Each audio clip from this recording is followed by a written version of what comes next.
சரி சரி, நான் அப்புறம் உனக்கு கால் பண்ணுறேண்ணே. சரி சரி, நான் உனக்கு இன்னும் ஒரு நேரத்தில் கால் பண்ணுறேன்.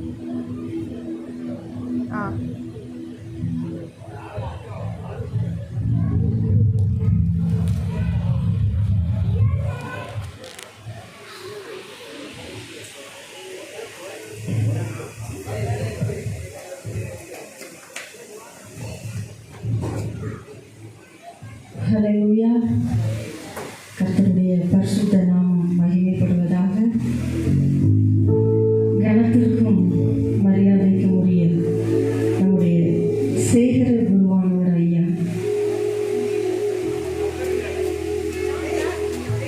Reverend B. டேவிட் ஞானையா அவர்களுக்கும் அவர்கள் துணைவியாருக்கும் என் மனமார்ந்த நன்றியை தெரிவித்துக் கொள்கிறேன்.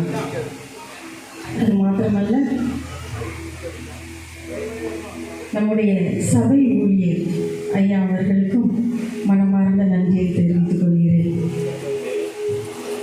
நான் இந்த இடத்தில் உங்கள் மத்தியில் இன்றைக்கு நிற்கிறேன் என்றால் கர்த்தருடைய சுத்த கிருபை. நிச்சயமாக கர்த்தர் இன்றைக்கு ஒரு பெரிய அற்புதத்தை நம் மத்தியில் செய்ய போகிறார். உங்களுக்காக நான் அநேக நாட்களாக தேவனுடைய சமூகத்தில் ஜெபித்திருக்கிறேன். நான் உங்களுக்காக ஒரு மலையாள பாடலை பாடுகிறேன். அதனுடைய அர்த்தம் என்னுடைய உயிரிலும் மேலான கர்த்தரை குறித்து பாடுவது. என் உயிரிலும் மேலான அன்புள்ளவரே என்று சொல்லுவார். என்னுடைய நேசமும் உமக்கு மாத்திரமே சொந்தம் என்று சொல்லி, நான் தள்ளப்பட்டவளாக காணப்பட்டேன், நீர் என்னை சேர்த்து கொண்டீர் என்று சொல்லி. பிராணப்பிரியா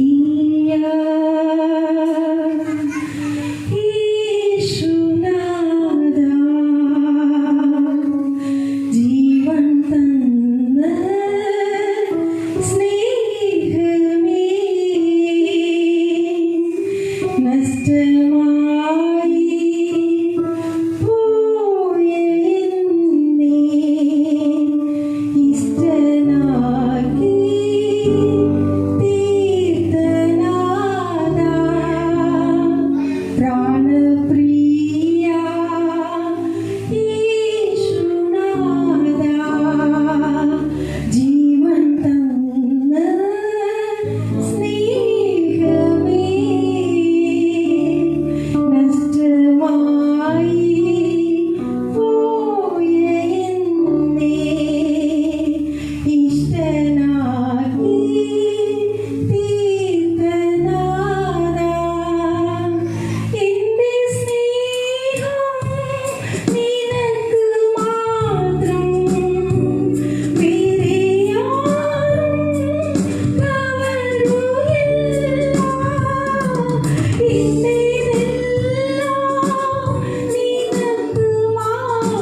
இந்த நாளில் என்னை ஆசீர்வதிக்கணும்னு சொல்லி கேட்போம்.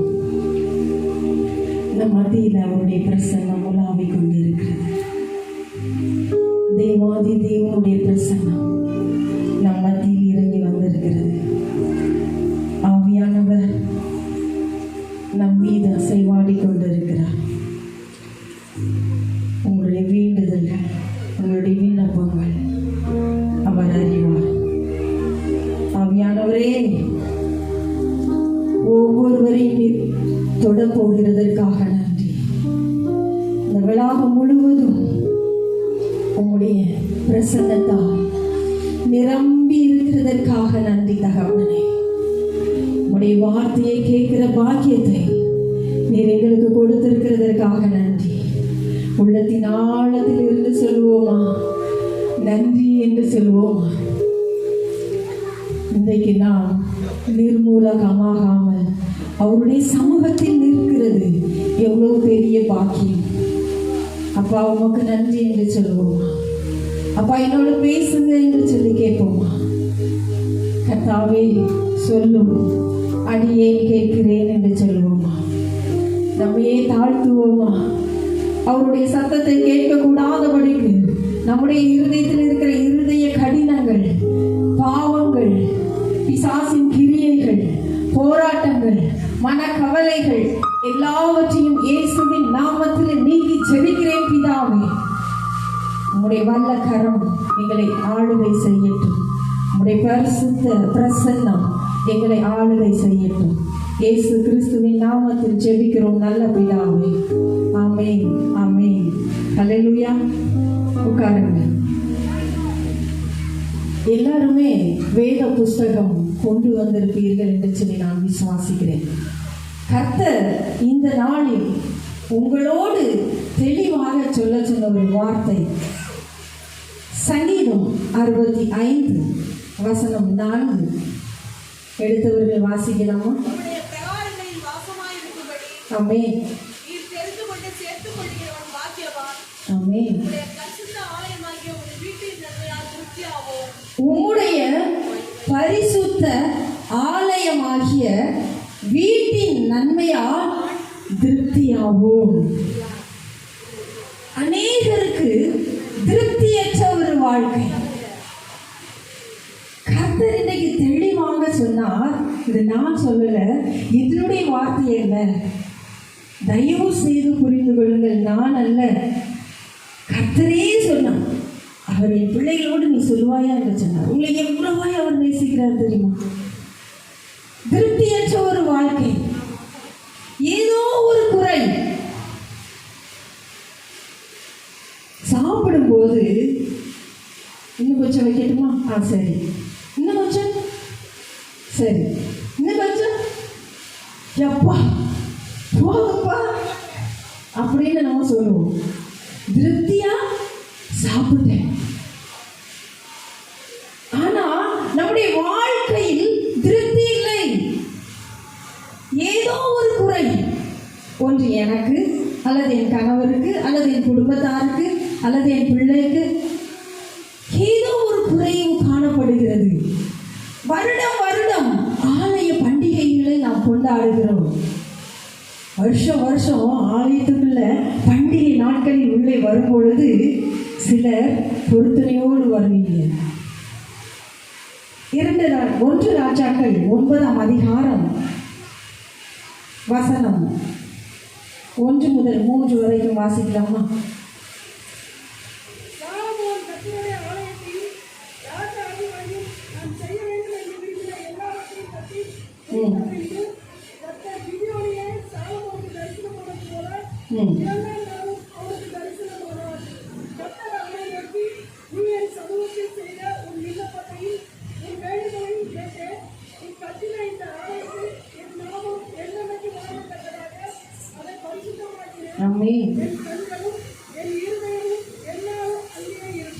என் கண்களும் என் இருதயமும் என்னாலும் இங்கே இருக்கும். அவருடைய ஆலயத்தை விட்டு ஒரு நாள் கூட கர்த்தர் விலகி போகவே மாட்டார். என் சிறு வயது முதல் எனக்கு எல்லாமே கர்த்தருடைய ஆலயம் தான்.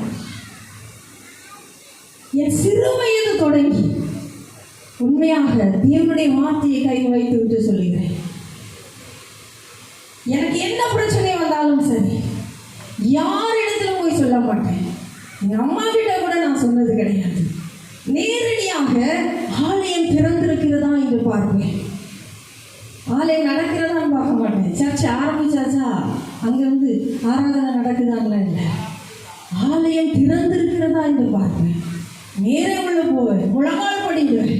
கர்த்தருடைய சமூகத்தில் என்னுடைய மனதின் வேதனைகளை சொல்லுவேன். என் சிறு வயதில் இருந்தேன் என்னை வேதனைப்படுத்தின விஷயம், என்னை சந்தோஷப்படுத்தின விஷயம் எல்லாமே ஆலயத்திற்குள் போய் நான் சொல்லுவேன். இன்றைக்கு கூட நீங்களும் ஒரு சிலர் வெற்றியோடு இந்த இடத்துல உட்கார்ந்திருக்கலாம். போன வருடம் என் மகளுக்கு திருமணமாக வேண்டும் என்று சொல்லி நான் கேட்டேன். கர்த்தர் இந்த வருடம் திருமண பாக்கியத்தை கொடுத்தார் என்று சொல்லி வெற்றியோடு உட்கார்ந்திருக்கலாம். போன வருடம் என் மகளுக்கு குழந்தை பாக்கிய வேண்டும் என்று சொல்லி நான் கேட்டேன். கர்த்தர் எனக்கு அருள் செய்தார் என்று வெற்றியோடு உட்கார்ந்திருக்கலாம். போன வருடம் நான் ஆலயத்திற்குள் வரும் பொழுது அடுத்த வருடம் நான் உங்களுக்கு சாட்சியோடு நிற்கணும்பா, என் கடன் பிரச்சனை மாறணும் என்று சொல்லி கேட்டேன். கர்த்தர் அதை எனக்கு மாற்றி கொடுத்தார். இப்படி வெற்றியோடு நீங்கள் இந்த இடத்துல இருக்கலாம். நன்றி இருதயத்தோடு சந்தோஷமாக இந்த இடத்துல இருக்கலாம். ஆனாலும் ஒரு சிலருக்கு நடந்திருக்காது. நானும் வருஷக்கணக்கில் நான் கேட்கிறேன், வருடம் கேட்கிறேன்.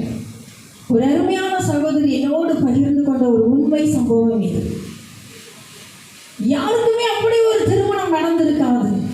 அவ்வளவு அருமையான ஒரு திருமணம் நம்முடைய சபையில் வைத்துதான் சீரும் சிறப்புமாக நடந்தது. சரியாக 3 மாதம் கூட அந்த பிள்ளை வாழ முடியவில்லை. ஏன் தெரியுமா? அவள் கணவருக்கு தாய் தகப்பன் கிடையாது. அவர்களுடைய சித்தியினுடைய பராமரிப்பில் அவன் வளர்ந்தான். அவர்கள் தான் அவனுக்கு திருமணம் செய்து வைத்தார்கள். இவள் வந்த பிறகு இவளை ஒரு அடிமையாக நடத்த ஆரம்பித்தார்கள். இறுதியாக 3 மாதத்திற்குள் உன் வீட்டிற்கு போய் என்று விரட்டி அடித்து விட்டார்கள். இது அந்த மகளுக்கு மிகுந்த மனவேதனையை கொடுத்தது. அந்த தாயாருக்கு அதை விட மனவேதனை. ஏன் இப்படி நடந்தது என்று சொல்லி அவர்கள் ஆலயத்தில் போய் அந்த பண்டிகை நாட்களில் எல்லாரும் வருவார்கள். மற்ற நாட்களில் நம் ஊரில் உள்ளவர்கள் மாத்திரம்தான் ஆலயத்திற்கு செல்வோம். ஆனால் பண்டிகை நாட்களில் நம்முடைய சொந்த பந்தங்கள், இந்த ஆலயத்தை சேர்ந்தவர்கள் எல்லாருமே எந்தெந்த தேசத்தில் இருந்தாலும் சரி வரவழைக்கப்படுவார்கள். அப்படிதானே? அப்படிதான் நம்ம பிள்ளைங்க அமெரிக்காவில் இருந்தால் கூட அம்மா வந்துட்டு போயிருமா கூப்பிடுவோம் இல்லையா?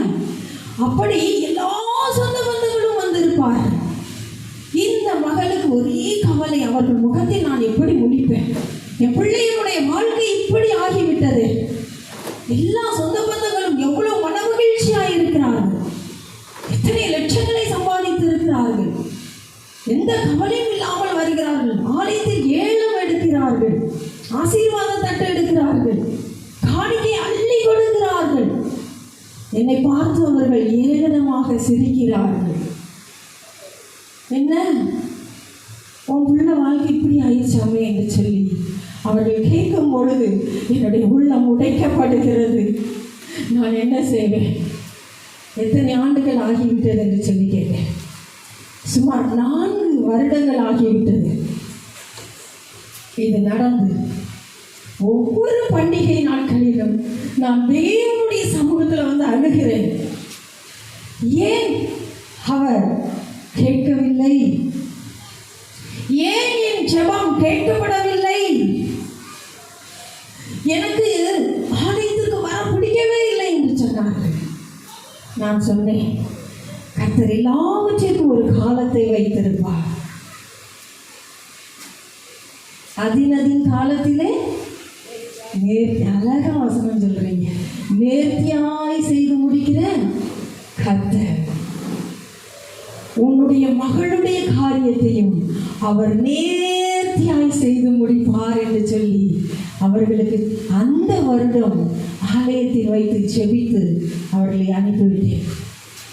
அன்பானவர்களே, இப்படித்தான் நாமும் கூட இன்றைக்கு இந்த நாளில் கர்த்தர் என்னை ஆசீர்வதித்து விட மாட்டாரா? நானும் அடுத்த வருடம் என்னுடைய காணிக்கையோடு சாட்சியோடு நான் வந்துவிட மாட்டேனா என்கிற ஒரு ஏக்கத்தோடு இருந்து கொண்டிருக்கலாம். கர்த்தர் உங்களுக்கு தான் சொல்றாரு, என் சமூகத்தில் செய்த விண்ணப்பத்தையும் உன் வேண்டுதலையும் கேட்டேன். என் சமூகத்தில் செய்த விண்ணப்பத்தையும் உன் வேண்டுதலையும் கேட்டேன். விண்ணப்பம் செய்தது யார்? சாமுவேலை பெற்ற தாயார் அண்ணா தேவனுடைய சமூகத்தில் விண்ணப்பம் செய்தார். இன்றைக்கும் கூட உங்களுடைய விண்ணப்பத்தை கர்த்தர் கேட்பார். இதைத்தான் கர்த்தர் உங்களோடு சொல்ல சொன்னார். நான் நிச்சயமாக யார் உங்க டைரியில உங்க கையில பெண் இருந்தால் பைபிளில் எழுதியே வச்சுக்கோங்க. இந்த நாளை குறித்து வைத்துக் கொள்ளுங்கள். நான் ஒரு சவாலாகவே சொல்றேன். இந்த வருடத்தில் உங்கள் காரியம் நடக்கவில்லை என்றால் அடுத்த வருடத்தில் கட்டாயமா என்னை கேட்கலாம். என் ஃபோன் நம்பர் நான் உங்களுக்கு தந்துட்டு போறேன். ஏனென்றால் இது நானா சொல்லல, கர்த்தர் சொன்னது. கர்த்தர் சொன்னது.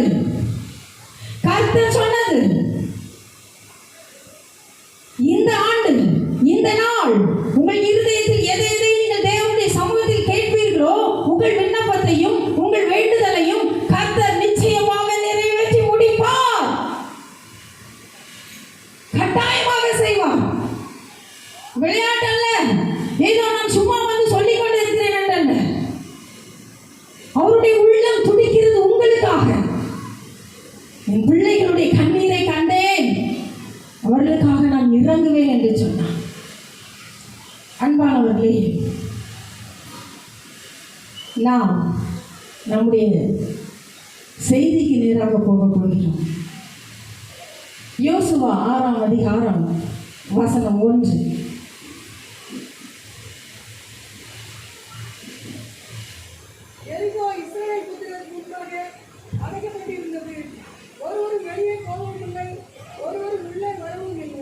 ஆமென்.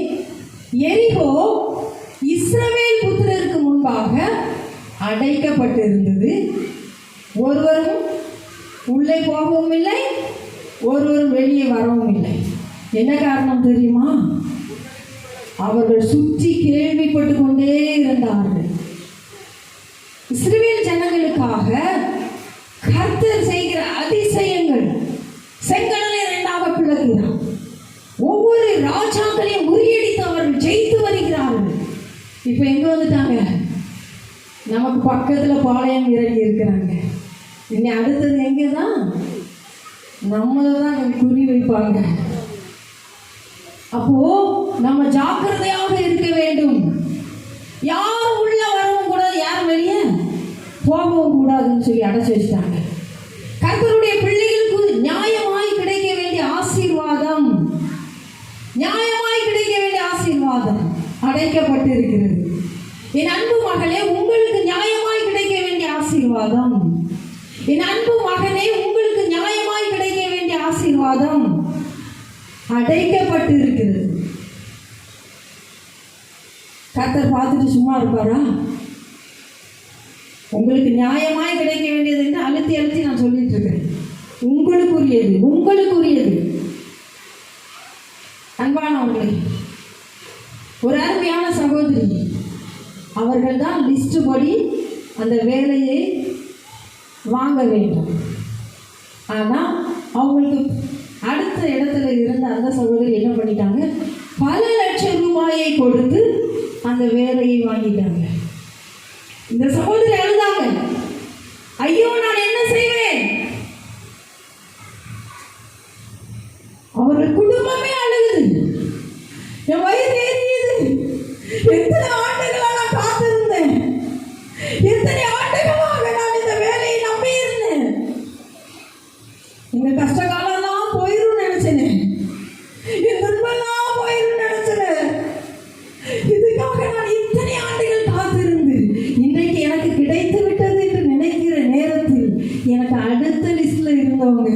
பல லட்சம் ரூபாயை அள்ளி வீசிட்டு வாங்கிட்டாங்களே என்று சொல்லி வேகமாக அவர்கள் குடும்பத்திற்கு போனார்கள்.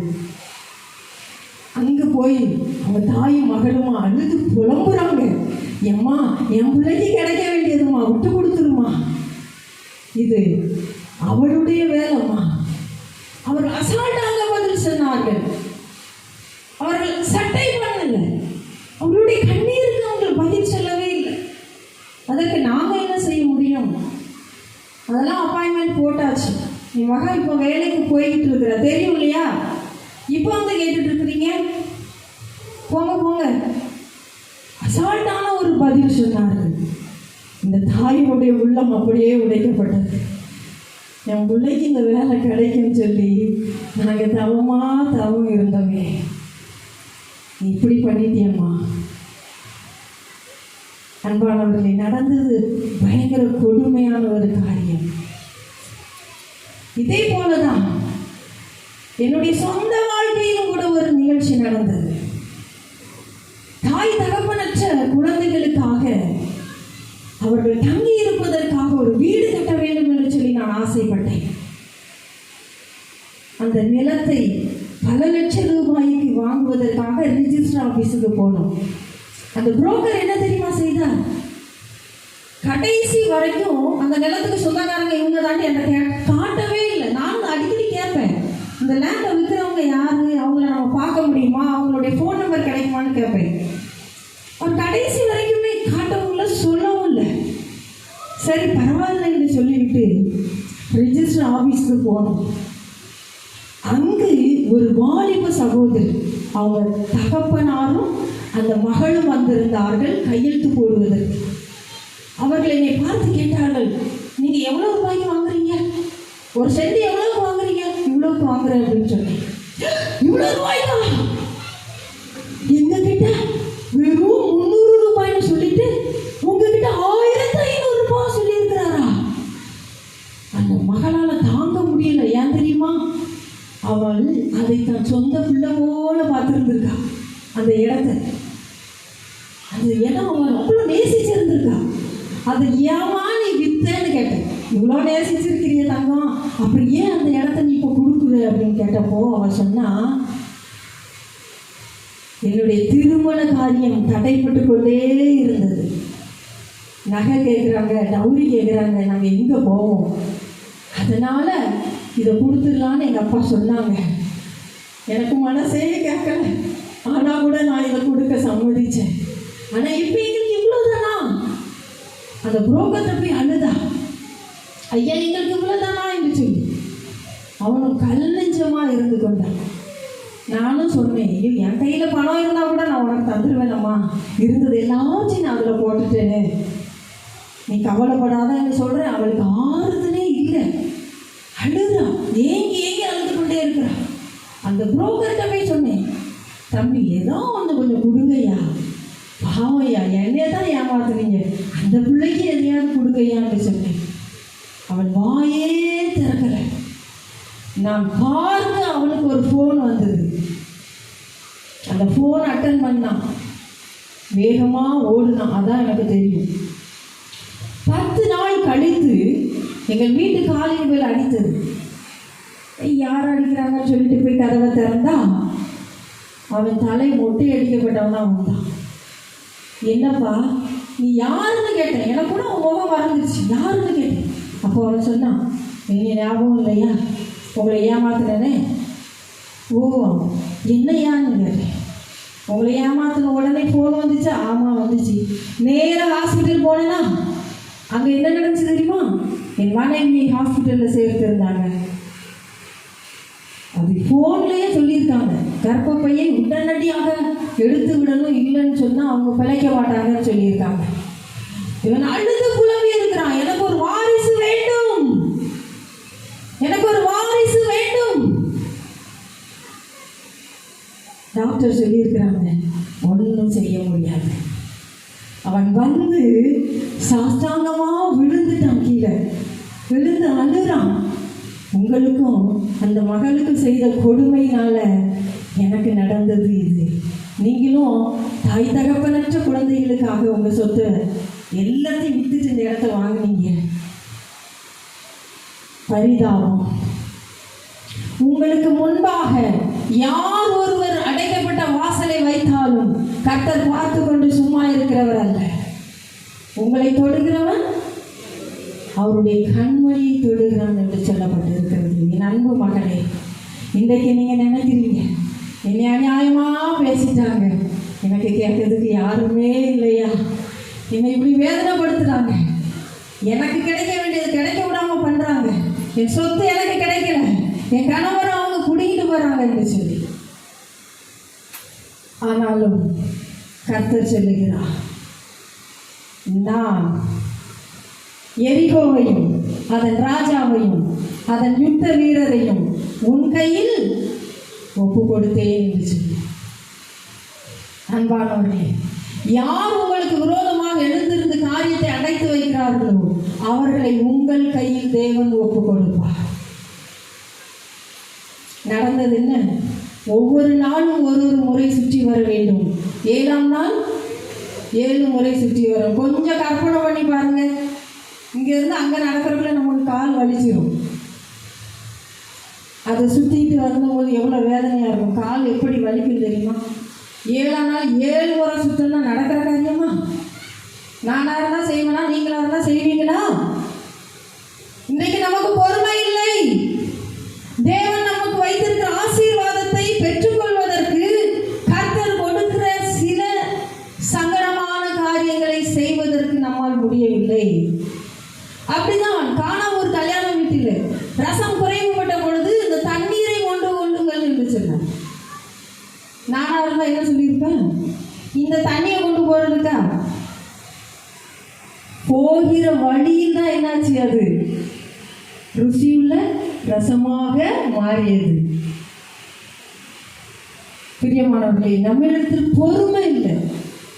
தேவனுடைய ஆசீர்வாதத்தை நாம் பெற்றுக்கொள்ள வேண்டும் என்று விரும்புகிறோம். ஆனால் நமக்கு என்ன இல்லை? பொறுமை இல்லை. எனக்கு இதை பெற்றுக்கொள்ள வேண்டும் என்றால் அவர் சொல்லுகிற வழியில் நாம் நடக்கத்தான் செய்யணும். சில கடினமான பாதையை அவர் அனுமதிப்பார், அதையெல்லாம் நாம் கடந்து வரதான் செய்யணும். ஏளனம் பண்ணுவார்கள். நோவா பேழையை கட்டும்பொழுது ஏளனம் பண்ணினார்கள். அப்படித்தான் நம்முடைய வாழ்க்கையை பார்த்து ஏளனம் பண்ணுவார்கள். அதற்காக நாம் கவலைப்படவே கூடாது. தேவனாகி கர்த்தர் நம்மோடு கூட இருக்கிறார். அவர் சொன்னதை நிச்சயமாக செய்து முடிப்பார். பிரியமானவர்களே, யோசுவா எரிகோவை வேவு பார்க்கும்படியாக அனுப்பின ஆட்களை ராகாபின்னும் பேசி தன்னிடத்தில் சேர்த்து கொண்டால் அது உங்களுக்கு நன்றாக தெரிந்த ஒரு சம்பவம். எரிகோவின் ராஜா ஆட்களை அனுப்பி வேவு பார்க்க வந்தவர்கள் உன்னிடத்தில் இருக்கிறார்களாமே என்று சொல்லி கேட்க சொன்னார். இவள் ஒருவேளை அவர்கள் இங்கு வரவில்லை என்று மாத்திரம் சொல்லியிருந்தா என்ன நடந்திருக்கும்? அது அம்மா கரெக்டாக சொல்றாங்க. என்ன நடந்திருக்கும் பார்த்தீங்களா? இப்போ உங்க வீட்டுக்கு வந்து ஒரு போலீஸ் ஒரு சோதனை போடுறாங்க. அப்போ நீங்க இல்லவே இல்லைன்னு சொல்லுங்க, வேணும்னா வீடு ஃபுல்லாக தேடுவாங்க. இவன் சொன்ன ஞானமான ஒரு பதில், வந்தார்கள், அவர்கள் வேவுக்காரர்கள் என்று எனக்கு தெரியாது, அதனால் நான் அவர்களை இப்பொழுதுதான் அனுப்பிவிட்டேன். இந்த பக்கம் தான் போயிட்டு இருக்காங்க, இங்க வேகமாக போனால் அவர்களை பிடித்து கொள்ளலாம் என்று சொல்லி ஞானமான ஒரு பதில் சொன்னார். ஏன் தெரியுமா அந்த ஞானமான ஒரு பதிலை அவள் சொன்னார்? அவளுக்கு தெரியும் இஸ்ரவேலின் தேவனாகிய கர்த்தரே கர்த்தர் என்பது அவளுக்கு தெரியும். அவள் சொல்லுகிறாள், உயிரே வானத்திலும் கீழே பூமியிலும் உங்கள் தேவனாகிய கர்த்தரே கர்த்தர். அவர் தாயா கர்த்தர், மெய்யான இரட்சகர், மெய்யான தேவன் என்பதை நாங்கள் அறிந்திருக்கிறோம். இது நிமித்தமாக எங்கள் இருதயம் கரைந்து போயிற்று. நாங்க எல்லாரும் பயந்துட்டு தான் இருக்கோம், எங்களுக்கு என்ன நடக்க போகுதுன்னு. ஒருவேளை நாம் நினைத்து கொண்டிருக்கலாம்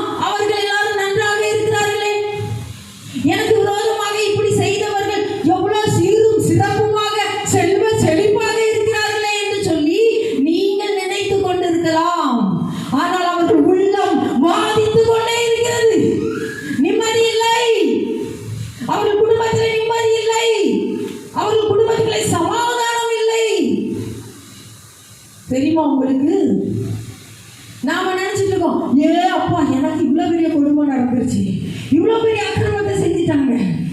செஞ்சுட்டு அவங்களுக்கு என்ன, நகை மேலே நகை, வீடு மேலே வீடு, கார் மேலே காரு. அவங்க ஒருத்தர் வெளிநாட்டில் இருக்கிறான், ஒருத்தர் உள்நாட்டில் அரசாங்க உத்தியோகத்தில் இருக்கிறான். எல்லாம் நடந்துக்கிட்டு இருக்கு. எங்களுக்கு தானே இப்படி இருக்கு. எங்கள் இடத்த ஏமாத்திட்டு போனாங்க, அவங்க நல்லா தானே இருக்கிறாங்க? நிச்சயமாக இல்லை. பயந்து இருக்கிறார்கள். எப்போ என்ன நடக்கும்னு தெரியாது. ஏன்னா நீங்கள் கர்த்தருடைய பிள்ளைகள், நீங்கள் கர்த்தருடையவர்கள். என் அன்பு மகனே, நீ கர்த்தருடைய மகன். என் அன்பு மகளே, நீ கர்த்தருடைய மகள். அவர் உன்னை உள்ளங்கையில் வரைந்து வைத்திருக்கிறார். உன் மதில்கள் எப்பொழுதும் அவருக்கு முன்பாக இருக்கிறது. என் மகளுக்கு நடந்த கொடுமை, என் மகனுக்கு நடந்த கொடுமை மறக்கிறதுக்கு அவர் மனுஷன் அல்ல. மனம் மாற அவர் மனுபுத்திரன் அல்ல. தெரியுமா? நீங்கள் விடாய்த்திருக்கையில் அமலேக்கு உங்களில் சிலரை வெட்டினதை மறந்து போக வேண்டாம் என்று சொன்ன கர்த்தர். ஞாபகம் இருக்குதா அந்த சம்பவம்? அப்படிதான் உங்களுக்கு என்ன இடத்தில் யாரு கொடுத்தாலும் கர்த்தர் அவர்களை வாதித்து கொண்டே இருப்பார். பிரியமானவர்களே, இந்த ராகாப் ஒன்றே ஒன்று புரிந்து கொண்டார். அவள் ஒன்று கேட்டார், என்ன தெரியுமா? எப்படியும் எரிகோவை நீங்க சுட்டரிக்க போறீங்க, கர்த்தர் அதை உங்க கையில ஒப்பு கொடுக்க போறாரு. என்னையும் என் குடும்பத்தையும் நீங்க பாதுகாக்க. உங்கள் ஜீவன் எப்படி என் பார்வைக்கு அருமையாக இருந்ததோ அப்படியே என் ஜீவனும் உங்கள் பார்வைக்கு அருமையாக இருக்கட்டும் என்று சொல்லி கேட்டார். அப்பொழுது அவர்கள் என்ன சொன்னார்கள்?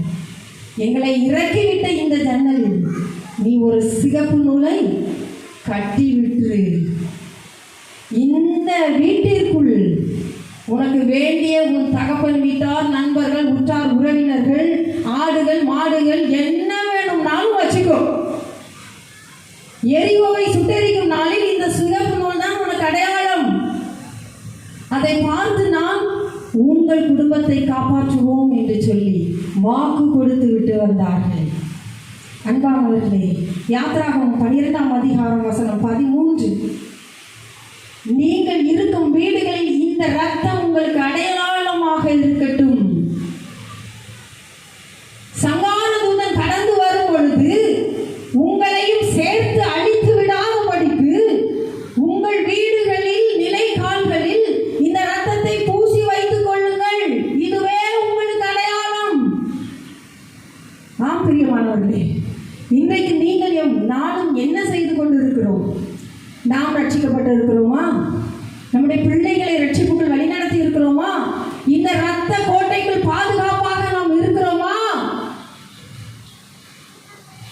சரி, யாருக்குமே தெரியாது என்னைக்கு எரிகோவை அழிப்பாங்க, சுட்டரிப்பாங்கன்னு யாருக்குமே தெரியாது. ஆனால் ஒவ்வொரு நாளும் அலாட்டாக இருக்கணும். தேவாதி தேவன் ஒரு நாள் வருவார். மரித்தோர் அழிவில்லாதவர்களாய் எழுந்திருப்பார்கள். உயிரோடு இருக்கும் நாமும் அவருக்கு எதிர்கொண்டு போவோம். அவரை சந்திக்க நீங்கள் ஆயத்தமா? அவர் வருகிற நாளை நமக்கு அறிவிக்கவில்லை. அப்படி அறிவிக்கப்பட்டிருந்தால் மிகவும் சந்தோஷமாக இருந்திருக்கும். நாம் இஷ்டப்படி வாழ்ந்திருப்போம். எப்ப வேணாலும் ரட்சிக்கப்பட்டுக் கொள்ளலாம். ஆனா இப்படி எல்லாம் ஜாலியா வாழ்றதுக்காக நம்ம கர்த்தர் அழைக்கிற பாவம் செய்துட்டு இருக்கும்போது சடுதியில் நாசம் அடைவான் என்று எழுதப்பட்டிருக்கிறது. பாவம் கற்பம் தரித்து பூரணமாக்கி மரணத்தை பிறப்பிக்கும். இந்த ரத்த கோட்டைகள் இல்லை என்றால் கர்த்தருடைய வருகையில் நாம் நிச்சயமாக போக முடியாது. இயேசு சொன்னார், என் பிதா ஒருவர் தவிர இந்த நாளையும் அந்த நாளிகையையும் யாரும் அறியவில்லை என்று சொல்லி. ஏன் தெரியுமா? நம்ம அப்பா ரொம்ப அன்புள்ளவங்க. நீ போய் அழுதா, நான் போய் அழுதா உடனே மனம் இறங்கி விடுவார். உடனடியாக ஒரு மனசு இறங்கிடும். அவருக்கு மட்டும் அந்த நாள் தெரிஞ்சிச்சுன்னா, நீங்களோ நானோ போய் அவர் சமூகத்தில் அழுதோன்னா அந்த நாளை நம்மகிட்ட வெளிப்படுத்திடுவார். அந்த ஒரே காரணத்துக்காகத்தான் அவருக்கு கூட என்ன செய்யல, அப்படிதான் வெளிப்படுத்தல. அன்பானவர்களே, யோசுவா 6ஆம் அதிகாரம் வசனம் 25 வாசிக்கலாமா? ஒரு மைக்கு கொடுக்குறீங்களா? எரிகோவை வேவு பார்க்க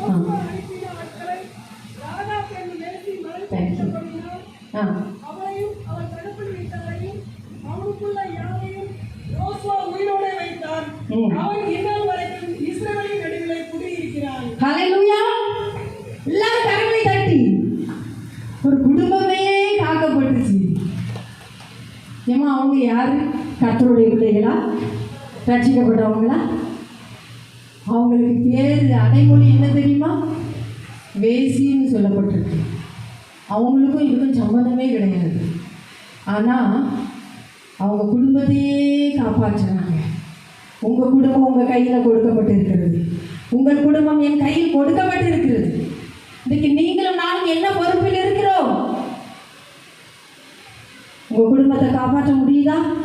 உங்கள் பிள்ளைகளை அந்த ரத்த கோட்டைகளை வைக்க முடியுதா? இரவு நேரங்களில், பகல் நேரங்களில் நம்முடைய பிள்ளைகள் எப்படி இருக்கிறார்கள்? சத்தியத்தில் வளருகிறார்களா? சத்தியத்தை அறிந்து இருக்கிறார்களா? தேவனுக்குள் தங்களை காப்பாற்றி கொண்டு வருகிறார்களா? உலகம் இன்றைக்கு நமக்கு அநேக சுதந்திரங்களை கொடுத்திருக்கிறது. உள்ளங்கையில் பாவம் செய்யலாம். ஆனால் கர்த்தர் பார்த்துக்கிட்டே இருக்கிறார். யாரும் பார்க்கல என்று சொல்லி நாம் பாவம் செஞ்சுட்டு போகலாம். யார் பார்த்துட்டு இருக்கிறா? கர்த்தர் பார்த்துக்கிட்டே இருக்கிறார். நம்முடைய பிள்ளைகளை ஆயத்தப்படுத்தணும். ஒவ்வொரு நாளும் இந்த ரத்த கோட்டைகளை இதுக்குள்ளே இருங்க. கொஞ்சம் வெளியே போனாலும் போச்சு, இதோ மணவாளன் வருகிறார்னு இருக்கும். ஒன்றும் செய்ய முடியாது. சரி, ஒரு அருமையான ஒரு வார்த்தை சொல்லப்பட்டிருக்கிறது. அவள் இந்நாள் வரைக்கும் இஸ்ரவேலின் நடுவிலே குடியிருக்கிறாள். அப்படின்னா என்ன அர்த்தம்? இந்நாள் வரைக்கும் ராகாப் என்னும் வேசி இஸ்ரவேலின் நடுவிலே குடியிருக்கிறாள். இந்த கேள்விக்கான ஆன்சர் யாருக்காவது தெரியுமா? அப்படியா? ஹல்லேலூயா. இயேசு கிறிஸ்துவுடைய வம்ச வரலாறு வாங்க, அருமையா சொல்றேன். மத்தேயு 1ஆம் அதிகாரம் வசனம் 5 சரியாக சொல்லப்பட்டிருக்கிறது. சல்மன் போவாசை ராகாபிடத்தில் பெற்றாள். கரங்களை தட்டுவோமா? அருமையான ஆன்சர். இங்கே முன்னாடி இருந்து சொல்லிகிட்டே இருக்கிறாங்க. அதுவும் அம்மாவுக்கு வசனங்கள் எல்லாமே தெரியும். பைபிளில் ஆதியாகமத்திலிருந்து வெளிப்படுத்தல் வரைக்கும் எந்த கேள்வி கேட்டாலும் கரெக்டாக வெளிச்சிட்டுருப்பாங்க. அவங்ககிட்ட நம்ம நிற்க முடியாது. அவ்வளோ அருமையாக பேசுகிறாங்க. அன்பானவர்களே, பாருங்க, இந்நாள் வரைக்கும் அவள் எருசலேமில் குடியிருக்கிறாள். நீங்களும் நானும் குடியிருக்க முடியுமா? முடியாதா? முடியும் தானே? அது எப்படி? இயேசுவை மற்றவர்களுக்கு பரிசாக கொடுக்கும் பொழுது, இயேசு ஒருவருடைய இருதயத்தில் பிறப்பதற்கு காரணமாக நீங்கள் இருக்கும் பொழுது, இந்த சந்ததியார் முன்பு என்னை அறிவிக்க யார் ஒருவன் வெட்கப்படுவானோ அவனை பிதாவின் மகிமையோடு நான் வரும்போதும் வெட்கப்படுகின்றார். நாம் அவரோடு கூட கடைசி வரைக்கும் ஆளுகை செய்ய வேண்டும் என்றால் ஆசைப்படுறோம் இல்லையா? இந்த பாடுகள்லாம் எதுக்கு? அவரோடு கூட நித்திய காலமாக நாம் ஆட்சி செய்ய வேண்டும் என்று சொல்லிதானே. அப்போ நம்ம ஒண்ணுதான் செய்யணும். என்னது? இயேசுவை அறிவிக்க வேண்டும். இந்த இவ்வளவு பெரிதான ரட்சிப்பை குறித்து நாம் கவலையற்று இருப்போமானால் தண்டனைக்கு எப்படி தப்பித்துக் கொள்வோம்? நான் மட்டும் ரட்சிக்கப்பட்டால் போதும் என்று இருக்கக்கூடாது. ஏன்னா இயேசு அதில் மகிழ்ச்சி அடையவே மாட்டார். யோனாவின் குமாரனாகிய சீமோனே, உங்க பேரை அதில் போட்டுக்கோங்க. சரி, ஒரே ஒரு கேள்வி. எத்தனை ஆத்துமாக்களை நீங்கள் கர்த்தரிடத்துக்கு கொண்டு வந்திருக்கிறீங்க? நீங்க ரட்சிக்கப்பட்ட நாளிலிருந்து யோசிச்சு பாருங்க. ஒரு ஆத்துமா, 2 ஆத்துமா, 3 பேர், 4 பேர், அல்லது உங்க குடும்பம்? இயேசு அருமையான ஒரு ஜெபத்தை தன் பிதாவினிடத்தில் செய்கிறார். பிதாவை நீர் தந்த இவர்களை நான் இழந்து போகக்கூடாது என்று சொல்லி. ஆம் பிரியமானவர்களே, நம் பிள்ளைகள் வழிதப்பி நடப்பார்கள், நம் சொந்த பந்தங்கள் வழிதப்பி நடப்பார்கள். ஆனால் நாம் ஜெபிக்க வேண்டும். அவர்களுக்காக நாம் ஜெபித்து கொண்டே இருக்க வேண்டும். உங்களுடைய வழியில் அவர்களை நடத்துங்கப்பா, நடத்துங்கப்பா, நடத்துங்கப்பா. ஏன் தெரியுமா? இப்போ உள்ள பிள்ளைகள்கிட்ட போய் நீ இப்படி செய்யாதன்னு சொன்னால் அதை தான் இன்னும் அதிகமாக செய்வாங்க. ஆகவே நாம் யாரிடத்தில் எதுவும் பேச முடியாது. நாம் பேச வேண்டியது ஒன்றே ஒன்று தான், தேவனுடைய சமூகத்தில் மாத்திரம்தான். யோசுவா 6ஆம் அதிகாரம் வசனம் 26. யோசுவா இந்த எரிகோ பட்டணத்தை கட்டும்படி எழுப்பும் மனுஷன் கர்த்தருக்கு முன்பாக சபிக்கப்பட்டிருக்க கடவன். அவன் அதில் அஸ்திபாரத்தை போடுகிற போது தன் மூத்த குமாரனையும் அதில் வாசல்களை வைக்கிற போது தன் இளைய குமாரனையும் சாக கொடுக்க கடவன் என்று சாபம் கூறினான். பாருங்க, அந்த எரிகோவை சுட்டெரிக்கும் பொழுது ஒரு அழகான ஒரு சாபமும் வருது. இந்த எரிகோவை கட்டும்படி யார் எழுந்திருந்தாலும் அதன் அஸ்திவாரம் போடும் பொழுது மூத்த குமாரனையும் அதன் நிலைக்கால்கள் வாசல்களை வைக்கும் பொழுது இளைய குமாரனையும் சாக கொடுப்பாய். அப்படின்னா என்ன? உன் வம்சமே இல்லாமல் போய்விடும். கர்த்தருடைய பிள்ளைகளாக உங்களுக்கு எதிராக, கர்த்தருடைய பிள்ளைகளுக்கு எதிராக யார் எழுந்திருந்து எரிகோவை கட்டுவார்களோ அவர்களுக்கு இந்த சாபம் அப்படியே பலிக்கும். நான் என் கண்ணு முன்னாடி பார்த்துருக்கேன். மூத்த பையனை பறி கொடுத்தாங்க. அப்பவும் தேவனுடைய சமூகத்தில் போய் அழுதேன், கர்த்தாவே ஏன் இப்படி நடக்கிறதுன்னு சொல்லி. எனக்கு புரியவே இல்லை. இளைய பையனையும் பறி கொடுத்தாங்க. அப்போ போய் கர்த்தர் இடத்துல அழுறேன், ஆவியானவரே இந்த குடும்பத்துக்கு ஏன் இப்படி நடக்குது? கர்த்தர் சொன்னான், என்னுடைய பிள்ளைகளுக்கு விரோதமாக எழுந்திருந்தான், கொன்று போட்டான். நடந்தது இதுதான். அன்பானவர்களே, நீங்களும் நானும் இன்றைக்கு வேதனைப்பட்டு கொண்டு இருக்கிறோம். எனக்கு இப்படி நடந்துருச்சு, என் பிள்ளைக்கு இப்படி நடந்துருச்சு, என் குடும்பத்துல இப்படி ஒரு அநியாயம் நடந்துருச்சு. கேட்க யாருமே இல்லை, யாரும் கேட்டாலும் எதுவும் ஆன்சர் வரல. கோர்ட்ல தீர்ப்பு எங்களுக்கு விரோதமா வந்துகிட்டு இருக்கு. போலீஸ் ஸ்டேஷன்ல எங்க கேஸ் இருக்கு, யாரும் எங்களுக்காக பரிந்து பேசல. அநியாயம் நடக்குது. கேட்பாருங்க, உங்க உள்ளம் உடைக்கப்பட்டு இருக்கலாம். ஆனா கர்த்தர் கணக்கு வைக்கிறவராயிருக்கிறார், மறந்து போகாதீங்க. வேத புஸ்தகத்தில் எரிகோவை கட்டினது யாருன்னு தெரியுமா? சோத்ரா, அல்லேலூயா. கரங்களை தட்டுவோமா? இவ்வளோ அழகா சொல்லியிருக்காங்க தெரியுமா? நிறைய கிஃப்ட் உங்களுக்கு கொடுக்கணும். இப்போ நாளைக்கு கொடுத்துடலாமா? கட்டாயம் கொடுக்கணும். 1 ராஜாக்கள் 16ஆம் அதிகாரம் வசனம் 34. அவன் நாட்களிலே பெத்தேல் ஊரானாகிய கீயேல் எரிகோவை கட்டினான். கர்த்தர் நூனின் குமாரனாகிய யோசுவாவை கொண்டு சொல்லியிருந்த வார்த்தையின்படியே அவன் அதன் அஸ்திவாரத்தை போடுகிற போது அபிராம் எனும் தன் மூத்த குமாரனையும் அதன் வாசல்களை வைக்கிற போது செகு என்னும் தன் இளைய குமாரனையும் சாக கொடுத்தான். பார்த்தீங்களா? பெத்தேல் ஊரானாகிய, எந்த ஊரு பாருங்க, பெத்தேல். ஏன்னா அரசாட்சி அப்படி கொடூரமா நடந்துகிட்டு இருக்கு. இவன் என்ன வேணாலும் செய்யலாம். நிறைய இடத்துல அப்படிதான் நடக்குது. நாங்க தான் ஆட்சியில இருக்கோம், எங்க ஆட்சி தான் நடந்துகிட்டு இருக்கு. நான் என்ன வேணாலும் செய்வேன். என்ன கேட்கறதுக்கு யார் இருக்கா? உன்னால முடியும்? எவ்வளவு துணிகரமா பேசுறாங்க தெரியுமா? கர்த்தருடைய பிள்ளைகளுக்கு விரோதமாக. கர்த்தர் கேட்டுக்கிட்டு சும்மா இருக்க மாட்டார். அவர் சொன்னதுதான். நீ செய்யக்கூடாது என்று சொன்னார். சொன்னதே நூனின் குமாரனாகிய யோசுவாவை கொண்டு சொன்னது இன்றைக்கு வரைக்கும்